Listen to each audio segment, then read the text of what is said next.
మరోవైపు హైదరాబాద్ నాంపల్లి పిఎస్ లో బీఆర్ఎస్ మాజీ ఎమ్మెల్యే బాల్కసుమన్ పై కేసు నమోదైంది. వివాదాస్పద వ్యాఖ్యలు చేశారని కాంగ్రెస్ కార్యకర్తల ఫిర్యాదుతో కేసు పెట్టారు సిటీ పోలీసులు.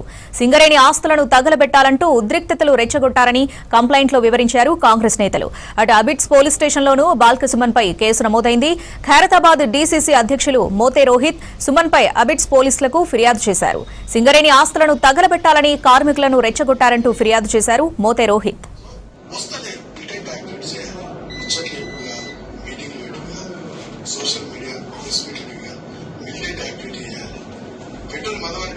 నాయకుడు బాల్కా సుమన్ గారు టీఆర్ఎస్ పార్టీ కార్మిక విభాగాన్ని ఉద్దేశించి మాట్లాడుకుంటా కొన్ని అనుచిత వ్యాఖ్యలు చేసిండ్రు.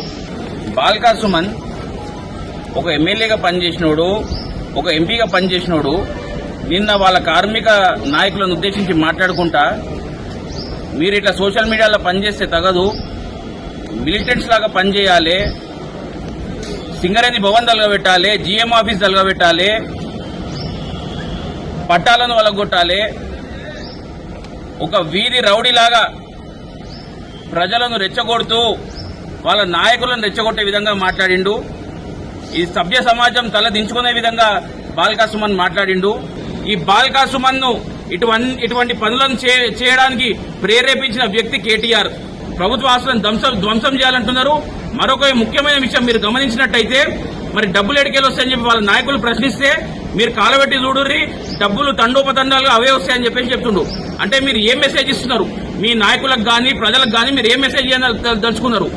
నేను ఈ రోజు పోలీస్ డిపార్ట్మెంట్ కి కూడా మేము ఈ రోజు ఖైరతాబాద్ డిస్టిక్ కాంగ్రెస్ కమిటీ తరఫున అఫీషియల్ గా కంప్లైంట్ ఇచ్చినాము. వెంటనే ఇట్లాంటి లోఫర్ కొడుకులను వెంటనే తెచ్చి జైల్లో పెట్టాలి, వీళ్ళ మీద చర్యలు తీసుకోవాలి. వీని వెనకాల ఉన్న కేటీఆర్ కి కూడా మేము వార్నింగ్ ఇస్తా ఉన్నాము. మీరు ప్రజల తరఫున పోరాటం చేయాలి, అంతే తప్ప ఇంకోటి రైతులు ఈ రోజు వస్తలేరు, 3-4 వచ్చిర్రు, 100 మంది మందులనే కూర్చోబెట్టినామని వీడియోలో ఓపెన్ గా చెప్తున్నాడు.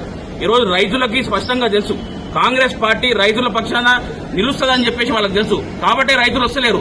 ఈ విషయం కూడా బాల్కా సుమన్ స్పీచ్ ద్వారా తెలిసింది. మరి రైతులు వస్తలేనప్పుడు నువ్వు బలవంతంగా వాళ్ళని తీసుకొచ్చి కూర్చోబెట్టి ధర్నాలు చెప్పాలంటే నీ ఉద్దేశం ఏందని చెప్పేసి బాల్కా సుమన్ ని ప్రశ్నిస్తున్నా. బాల్కా సుమన్ వెనకాల ఉన్న కేటీఆర్ ని ప్రశ్నిస్తా ఉన్నా. ఇప్పుడన్నా మారండి, ప్రజా సమస్యల మీద పోరాడండి, కన్స్ట్రక్టివ్ క్రిటిసిజం చేయండి, అంతే తప్ప నోటికొచ్చినట్టు మాట్లాడుకుంటా ప్రజలను రెచ్చగొడతా అంటే